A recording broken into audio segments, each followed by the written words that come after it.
നമ്മളൊരു credit card എടുക്കുന്ന സമയത്ത് അതിനകത്ത് എത്ര രൂപ നമുക്ക് ലിമിറ്റായിട്ട് അനുവദിച്ച് കിട്ടും, അതിൻ്റെ ഓഫേഴ്സ് എന്തൊക്കെയാണ്, അങ്ങനെയുള്ള കാര്യങ്ങളൊക്കെ നമ്മൾ പരിഗണിക്കാറുണ്ട്. പക്ഷേ ആ ഒരു കാർഡുമായി ബന്ധപ്പെട്ട് വരുന്ന ചാർജുകളെ പറ്റി ഒട്ടുമിക്ക ആളുകളും നോക്കാറില്ല. വളരെ ചുരുക്കം ചില ആളുകൾ മാത്രമാണ് അവർ ഉപയോഗിക്കുന്ന കാർഡുകളിലെ ചാർജുകളെ പറ്റി അവെയർ ആയിരിക്കുന്നത്. ഓരോ ക്രെഡിറ്റ് കാർഡിനും അതുമായി ബന്ധപ്പെട്ട് പല ചാർജുകളും വരുന്നുണ്ട്. ജോയിനി ഫീസുണ്ട്, ആനുവൽ ഫീസുണ്ട്, ലേറ്റ് പേയ്മെൻറ്റ് ഫീസുണ്ട്, ക്യാഷ് വിഡ്രോവൽ ഫീസുണ്ട്, ഫോറക്സ് ചാർജുണ്ട്, അങ്ങനെ പലതരം ചാർജുകൾ വരുന്നുണ്ട്.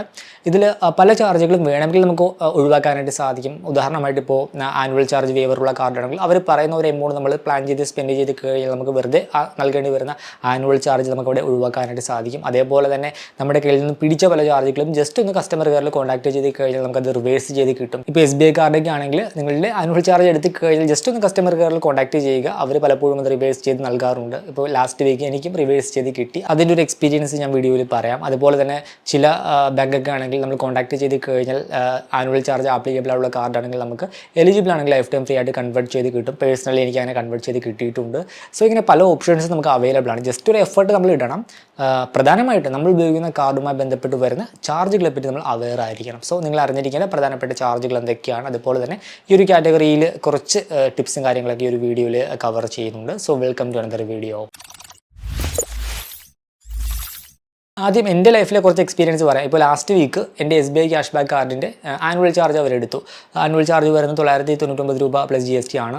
2 ലക്ഷം രൂപയ്ക്ക് മുകളിൽ സ്പെൻഡ് ചെയ്ത് കഴിഞ്ഞാൽ നമുക്ക് ആനുവൽ ചാർജ് വേവ് ചെയ്ത് കിട്ടും. പക്ഷേ മൾട്ടിപ്പിൾ കാർഡ് ഉള്ള സമയത്ത് നമുക്ക് പലപ്പോഴും അത് നമുക്ക് മീറ്റ് ചെയ്യാനായിട്ട് പറ്റില്ല. ഇപ്പോൾ എൻ്റെ കേസിൽ കൂടുതലായിട്ടും മർച്ചൻറ്റ് UPI പേയ്മെൻ്റ് ആണ് വരുന്നത്. സോ ഞാൻ കിവി കാർഡാണ് നല്ല രീതിയിൽ ഉപയോഗിക്കുന്നത്. ഇപ്പോൾ നിലവിൽ സ്ലൈസിൻ്റെ സൂപ്പർ കാർഡ് ഉപയോഗിക്കുന്നുണ്ട്. അപ്പോൾ അതാണ് കൂടുതലായിട്ട് ഉപയോഗിക്കുന്നത്. ഓൺലൈൻ ട്രാൻസാക്ഷൻ വരുന്ന സമയത്ത് ഈ ഒരു SBI ക്യാഷ് ബാക്ക് കാർഡ് തന്നെയാണ് ഉപയോഗിച്ചുകൊണ്ടിരുന്നത്. പക്ഷേ ഈ ഒരു ഇയറിൽ അങ്ങനെ വലിയ ഉപയോഗമോ കാര്യങ്ങളൊന്നും ഇല്ലായിരുന്നു. പിന്നെ ഓഫർ അനുസരിച്ച് പലപ്പോഴും ഓൺലൈൻ ട്രാൻസാക്ഷൻ്റെ കാര്യത്തിലാണെങ്കിലും മറ്റു പല കാർഡുകൾ മിക്സ് ചെയ്ത് ഉപയോഗിച്ചു. സോ അങ്ങനെ വന്നപ്പോൾ ഈ ഒരു SBI ക്യാഷ് ബാക്ക് കാർഡിന് ആനുവൽ ചാർജ് വേവ് ചെയ്യാനുള്ള 2 ലക്ഷം രൂപ എന്ന് പറഞ്ഞ ക്രൈറ്റീരിയ മീറ്റ് ചെയ്യാനായിട്ട് പറ്റിയില്ല. അവർ ചാർജ് എടുത്തു. ഞാൻ പിറ്റേ ദിവസം തന്നെ കസ്റ്റമർ കെയറിൽ കോൺടാക്ട് ചെയ്തു. ഇന്നുപോലെ എനിക്ക് കുറേ കാർഡ് ഉള്ളതിനാൽ എനിക്ക് ഇന്നും പോലെ ഈ ഒരു ക്രൈറ്റീരിയ മീറ്റ് ചെയ്യാനായിട്ട് പറ്റിയില്ല. ഈ ഒരു SBI cash back card life time free ആയിട്ട് കൺവേർട്ട് ചെയ്യാനുള്ള എന്തെങ്കിലും ഓപ്ഷൻ ഉണ്ടോ, ഇല്ലെങ്കിൽ എനിക്ക് ഒരു എടുത്ത ചാർജ് റിവേഴ്സ് ചെയ്ത് തരാമോ എന്ന് ജസ്റ്റ് ചോദിച്ചു.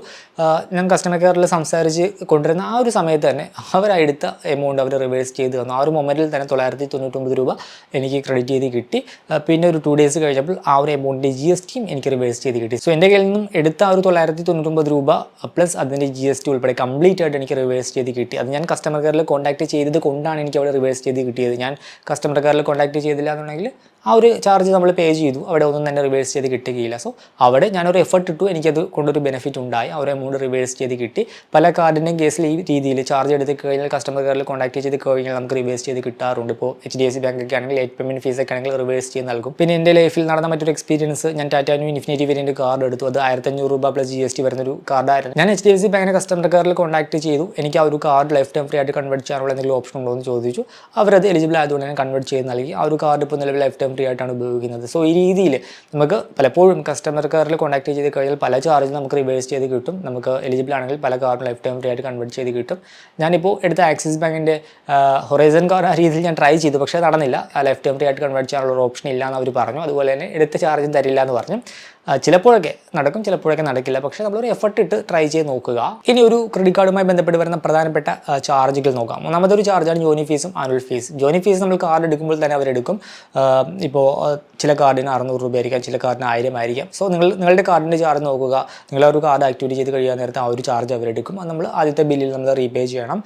പിന്നെ പല കാർഡിനും നമുക്ക് വെൽക്കം ബെനിഫിറ്റ് നമുക്ക് അവൈലബിൾ ആയിരിക്കും. കാർഡ് എടുത്ത് ഇത്ര ദിവസത്തിനുള്ളിൽ ഇത്ര രൂപ സ്പെൻഡ് ചെയ്ത് കഴിഞ്ഞാൽ നമുക്ക് ഇത്ര ബെനിഫിറ്റ്, ഇത്ര റിവാർഡ് പോയിന്റ് ഇല്ലെങ്കിൽ ഇത്ര രൂപ ഗിഫ്റ്റ് വൗച്ചറൊക്കെ ആയിട്ട് നമുക്ക് ബെനിഫിറ്റ് നമുക്ക് കിട്ടും. അത് പലപ്പോഴും നമുക്ക് ജോയിനി ഫീസിന് ഇക്വലൻ്റ് ആയിരിക്കും. അങ്ങനെ പല കാർഡും ഓഫർ നൽകാറുണ്ട്. പിന്നെ ആനുവൽ ചാർജ് പല കാർഡിലും വേവ് ചെയ്യാനുള്ള ഓപ്ഷൻ ലഭ്യമാണ്. ആനുവലി 1 ലക്ഷം രൂപ സ്പെൻഡ് ചെയ്ത് കഴിഞ്ഞാൽ ആനുവൽ ചാർജ് ഒഴിവാക്കി കിട്ടും. ചില കാർഡിൽ 2 ലക്ഷം രൂപ ആയിരിക്കും, ചില കാർഡിൽ 7 ലക്ഷം രൂപയായിരിക്കും. അത് കാർഡ് വേരിയൻറ്റിനനുസരിച്ച് വ്യത്യാസപ്പെട്ടിരിക്കും. നിങ്ങളുടെ കാർഡിന് അങ്ങനെ ഒരു ഓപ്ഷൻ ഉണ്ടോ എന്ന് നോക്കുക. ഉണ്ടെങ്കിൽ അത് പ്ലാൻ ചെയ്ത് സ്പെൻഡ് ചെയ്ത് കഴിഞ്ഞാൽ നിങ്ങൾക്ക് ആനുവൽ ചാർജ് കൊടുക്കുന്നത് ഒഴിവാക്കാനായിട്ട് സാധിക്കും. ഈ ഒരു കാർഡിൻ്റെ ചാർജ് അത് ഡിപ്പെൻസ് ആണ്. ചില കാർഡിന് ചാർജ് 500 രൂപ ആയിരിക്കാം, ചില കാർഡിന് 200 രൂപ ആയിരിക്കും, ചില കാർഡിൽ ലൈഫ് ടൈം ഫ്രീ ആയിരിക്കും, ജോയിനി ഫീസും ആനുവൽ ഫീസും വരുന്നില്ല. പക്ഷേ ചില കാർഡൊക്കെ ആണെങ്കിൽ ഇപ്പോൾ HSBCയുടെ താജ് കാർഡാണെങ്കിൽ 1,10,000 രൂപയാണ് ആ ഒരു കാർഡിൻ്റെ ആനുവൽ ചാർജ് വരുന്നത്. ഇനി അമേരിക്കൻ എക്സ്പ്രസിൻ്റെ കാർഡാണെങ്കിൽ 2.75 lakh rupees ആനുവൽ ചാർജ് വരുന്ന കാർഡും അവർക്കുണ്ട്. സോ ഇങ്ങനെ ലക്ഷങ്ങൾ ആനുവൽ ചാർജ് വരുന്ന കാർഡും നമുക്ക് അവൈലബിൾ ആണ്. സോ നിങ്ങളുടെ കാർഡ് ഏതാണ് ആ ഒരു കാർഡിനെ ഡിപ്പെൻഡ് ചെയ്താണ് അതിൻ്റെ ചാർജും കാര്യങ്ങളൊക്കെ വരുന്നത്. പിന്നെ വരുന്ന മറ്റൊരു ചാർജാണ് പലിശ. ഒരു ക്രെഡിറ്റ് കാർഡുമായി ബന്ധപ്പെട്ട് വരുന്ന ഏറ്റവും ഉയർന്ന ചാർജാണ് പലിശ. ക്രെഡിറ്റ് കാർഡ് മാത്രമല്ല ഫൈനാൻഷ്യൽ മേഖലയിലേക്ക് വരുന്ന സമയത്ത് ഏറ്റവും കൂടുതൽ പലിശയുള്ള ഒരു ഇൻസ്ട്രുമെൻ്റ് ആണ് ഈ ഒരു ക്രെഡിറ്റ് കാർഡ് എന്ന് പറയുന്നത്. സോ പലിശ വളരെ ഉയർന്നതാണ്. നോർമലി ഇപ്പോൾ മന്ത്ലി വരുമ്പോൾ 3% മുതൽ 4% വരെയൊക്കെയാണ്. ആനുവലി നോക്കുമ്പോൾ അത് 45%-നും 50%-ത്തിനൊക്കെ ഇടയിലാണ്. ചില കാർഡിനൊക്കെ 56%-ഒക്കെയാണ് ആനുവൽ ഇൻട്രസ്റ്റ് വരുന്നത്.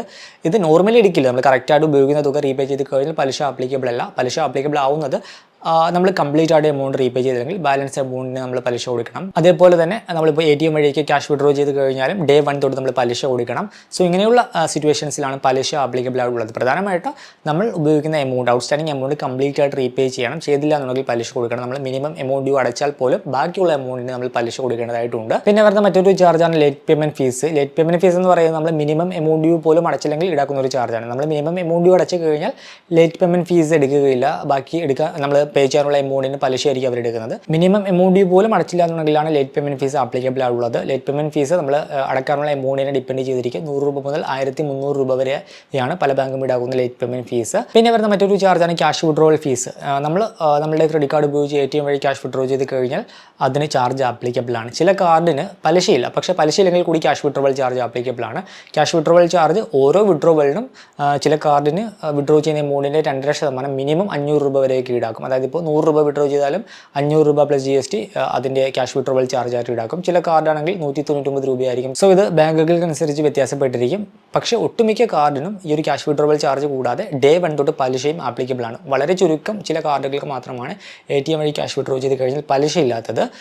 സോ ATM വഴി ക്യാഷ് വിഡ്രോ ചെയ്യാതിരിക്കുക. അതിനെന്തായാലും നമ്മൾ എക്സ്ട്രാ ചാർജ് കൊടുക്കേണ്ടതായിട്ട് വരും. പിന്നെ വരുന്ന മറ്റൊരു ചാർജാണ് ഓവർ ലിമിറ്റ് ഫീസ്. നമ്മുടെ ക്രെഡിറ്റ് കാർഡിന് ഒരു ലിമിറ്റ് ഉണ്ടാകും. ആ ലിമിറ്റ് വരെയാണ് നമുക്ക് മാക്സിമം ഉപയോഗിക്കാനായിട്ട് സാധിക്കുക. പക്ഷേ നമ്മൾ ആ ഒരു എമൗണ്ട് കംപ്ലീറ്റ് ആയിട്ട് ഉപയോഗിച്ച് കഴിഞ്ഞാൽ അഡീഷണലി ഈ ഒരു ക്രെഡിറ്റ് കാർഡ് ഇഷ്യൂവേഴ്സ് നമ്മുടെ ലിമിറ്റിൻ്റെ ഒരു 10% വരെയൊക്കെ നമുക്ക് എക്സ്ട്രാ ലിമിറ്റായിട്ട് നമുക്ക് അനുവദിച്ച് തരും ഉപയോഗിക്കാനായിട്ട്. പക്ഷേ ഉപയോഗിച്ച് കഴിഞ്ഞാൽ അതിന് ഓവർ ലിമിറ്റ് ഫീസ് നമ്മൾ കൊടുക്കണം.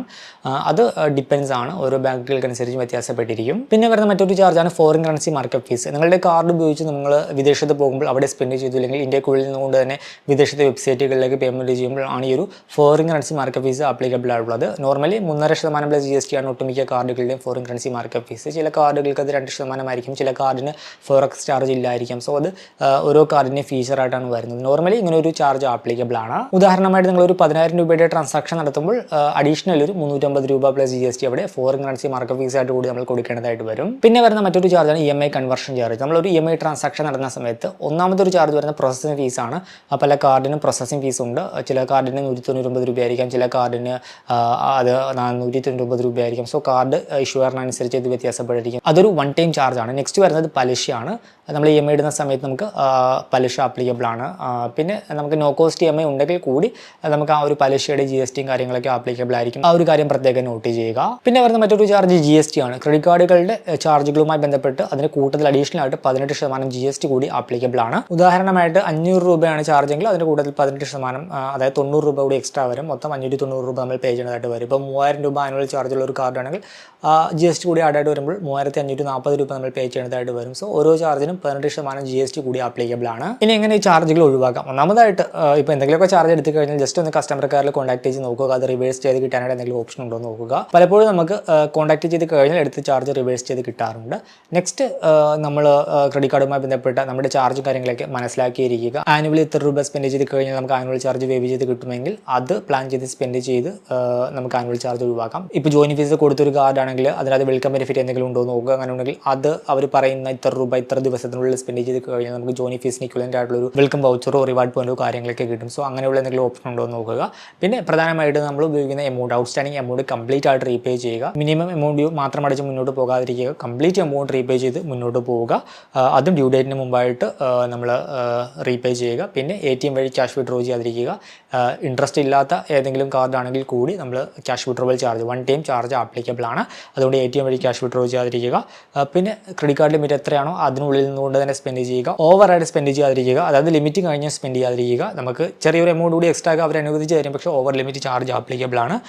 പിന്നെ നമ്മുടെ സ്റ്റേറ്റ്മെൻറ്റും കാര്യങ്ങളൊക്കെ കൃത്യമായിട്ട് ഓരോ മാസവും ട്രാക്ക് ചെയ്യുക. എന്തെങ്കിലും എക്സ്ട്രാ ചാർജോ കാര്യങ്ങളൊക്കെ വന്നിട്ടുണ്ടോ എന്ന് നോക്കുക. നമുക്ക് മനസ്സിലാകാത്ത, നമുക്ക് അറിയാത്ത എന്തെങ്കിലും ചാർജോ കാര്യങ്ങളൊക്കെ എടുത്തിട്ടുണ്ടെങ്കിൽ കസ്റ്റമർ കെയറിൽ കോൺടാക്ട് ചെയ്യുക. ക്രെഡിറ്റ് കാർഡുകൾ റെസ്പോൺസിബിൾ ആയിട്ട് ഉപയോഗിക്കുക. അങ്ങനെ ഉപയോഗിച്ച് കഴിഞ്ഞാൽ നമുക്ക് നല്ലൊരു എമൗണ്ട് സേവ് ചെയ്യാനായിട്ട് സാധിക്കും. ആക്ച്വലി ഈ ക്രെഡിറ്റ് കാർഡുകൾ നല്ലൊരു ഫൈനാൻഷ്യൽ ടൂളാണ്. നമുക്ക് ആരോടും കടം ചോദിക്കേണ്ട, നമുക്ക് ഇൻട്രസ്റ്റ് ഇല്ലാതെ നമുക്ക് ഫണ്ട് റോൾ ചെയ്യാൻ ഉപയോഗിക്കാനൊക്കെ സാധിക്കും. പക്ഷേ ബേസിക്കായിട്ട് കീപ്പ് ചെയ്യേണ്ട ഒരു കാര്യം, നമ്മൾ ഉപയോഗിക്കുന്ന തുക ഡ്യൂ ഡേറ്റിന് മുമ്പായിട്ട് നമുക്ക് റീപേ ചെയ്യാൻ പറ്റണം.